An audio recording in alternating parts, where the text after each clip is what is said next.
Hi guys, আপোনালোক কি খবৰ? মই ভালে আছোঁ। আৰু গাইজ এইপিনে চাওকচোন, একদম বৰষুণ দি আছে, ৰাস্তাই ঘাটে পানী উঠিব। আৰু গাইজ বহুত বতাহ আহিছিলে যে, এইপিনে চাওকচোন কলগছ ভাঙি পৰিছিলে আমাৰ।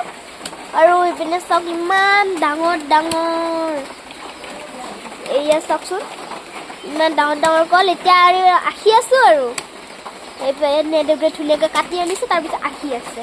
মই ভাবিলোঁ আমি আঁকো আপোনালোককো দেখাই দিওঁ। এইপিনে চাওকচোন ইমান ডাঙৰ ডাঙৰ গাইজ, কেমেৰাত সৰু দেখে কিন্তু একদম ডাঙৰ ডাঙৰ দেই। পকিলে মই আপোনালোকক একদম ধুনীয়াকৈ আৰু দেখাই দিম। এয়া চাওক, দেউতাই ভালকৈ দেখাই দিয়া। এয়া ডাঙৰ ডাঙৰ দেই কল, জিৰুমণি কল। মালভোগ নিচিনা দেখে, পকিলেতো খাই খুব ভাল লাগিব, মিঠা মিঠা কল। এইপিনে আৰু কামত যোৱা হোৱা নাই আৰু ঘৰুৱা কামখিনিতে আৰু হেৰি কৰা যায়। একদম পানী দেই। বাৰু গাইজ আজিলৈ আহিছোঁ। যদি মোৰ ভিডিঅ'টো চাই ভাল লাগিছে লাইক কৰিব, কমেণ্ট কৰিব, শ্বেয়াৰ কৰিব, ছাবস্ক্ৰাইব কৰিবলৈ একদম নাপাহৰিব। মোৰ 1K ছাবস্ক্ৰাইবাৰ হয় আৰু দেই। আপোনালোকে ইমান মৰম দিছে, মোৰ বহুত ভাল লাগিছে। বাৰু আজিলৈ বাই।